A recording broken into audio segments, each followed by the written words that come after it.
Hey, what's going on, gents? Welcome back to the Fit Man Style channel. My name is Ian. So in last week's video, I spoke about different aspects of a jacket to pay attention to as a fit man that can overall affect our appearance. In case you missed it, I'm gonna put a link up so you guys can check that out. In that video, I used the words blazer and sport coat a lot. And after making that video, I've realized that in the menswear community, those words are abused a lot and are used interchangeably. People are calling blazers sport coats and calling sport coats blazers. But these are two different things. So that's what we're going to do in this video. We're going to identify what differentiates a blazer from a sport coat.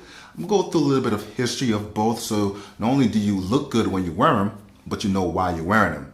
And then how can you incorporate this into your wardrobe? Do you need more blazers than sport coats or more sport coats than blazers? The blazer got its origins, as with a lot of things in menswear, from the military. In the 1800s, sailors out in sea would wear these reefer jackets to keep themselves warm.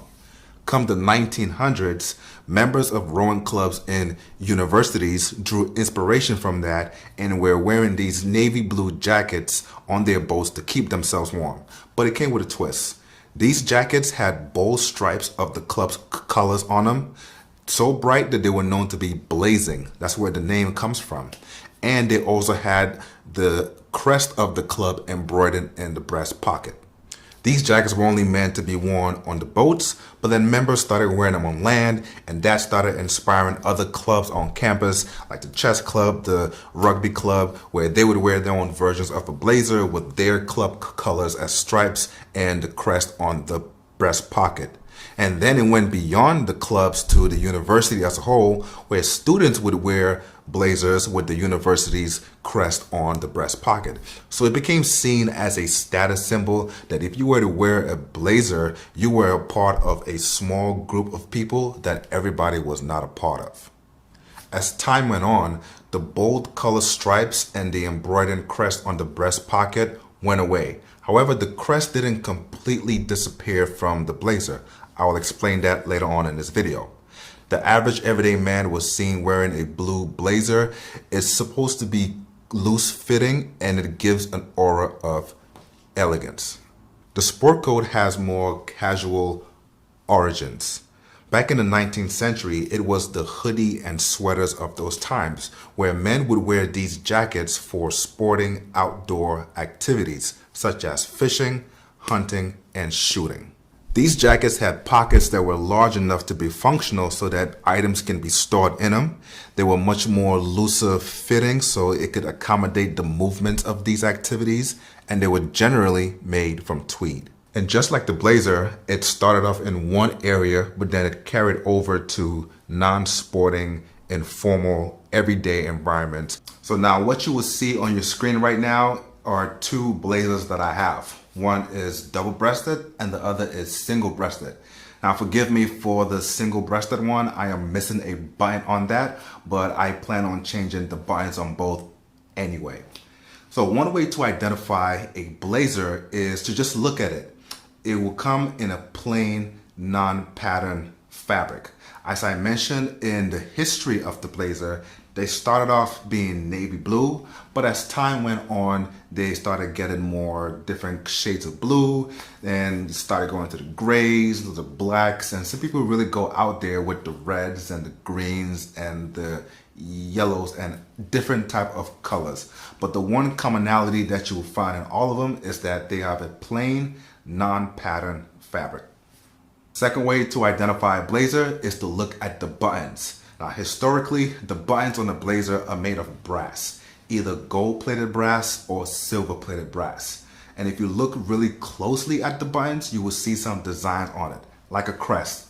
Whether it's a family crest or the crest of a club, you will see that engraved on the buttons. These two jackets that I got from the thrift store. I'm guessing they came from some club. That's why the buttons are engraved with the crest. And that was a way to identify the members of that club by just looking at their buttons, and you can identify which club they come from. But I get it, you know, being gold plated or silver plated can be really out there and be attention grabbing, and I don't like grabbing a lot of attention. So I plan on changing the buttons on both. I don't know which type of button that I'm gonna go with, the light blue one, but with the navy double-breasted blazer, I plan on switching that with some darker blue horn buttons. So that's another type of buttons that you will find on blazers. It's a horn button, and in very rare cases you will also find mother of pearl buttons. The sport coat, I feel like with those you can have more fun with them. With a blazer, there's some similarities with that in a suit jacket. Even though it is a step down from a suit jacket, there's not much you can do with a blazer. With a sport coat, here's where you'll find your bold patterns, your window panes, your houndstooth, your herringbone, plaids, stripes.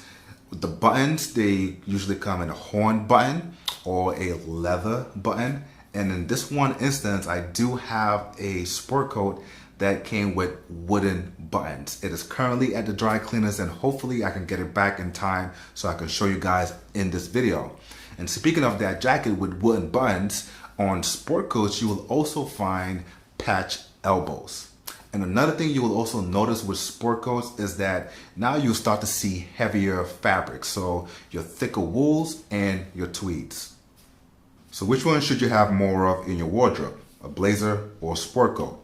It depends on two things. First, it depends on your personality. If you are a conservative kind of guy, I can see you having more blazers than sport coats, just to break up the monotony of a full-on suit. And a blazer is a step down from a suit. If you like versatility with your jackets, you're gonna have more sport coats than blazers. For me, I prefer sport coats because I have too many options with that, from the pattern styles to the types of buttons that you can have on it, to even the types of pockets that you can have on a sports jacket.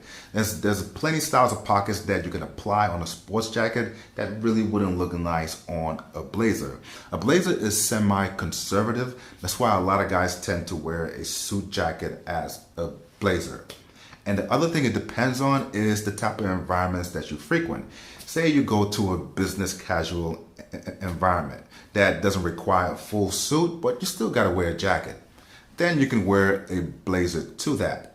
But if you're going to a more relaxed casual environment, like say a wedding reception, not the ceremony, the reception, where everyone's drinking, having a good time, then you can wear a sport coat to that. With either one, blazer or sport coat, you can pair it with some art trousers, some jeans, some chinos, and I've even seen some guys wear them with shorts. So last week's video, we spoke about the different aspects of a jacket that can be overlooked. And in today's video, we spoke about the different styles of jackets.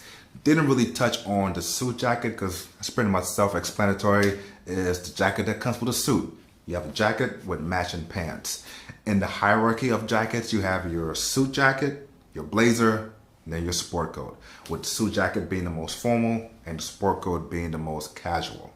So I hope I helped you guys in the shopping process and made this process a little bit more easier for you. I would love to hear your thoughts down in the comments. I will see you in the next video, and until then, stay fly and stay fit.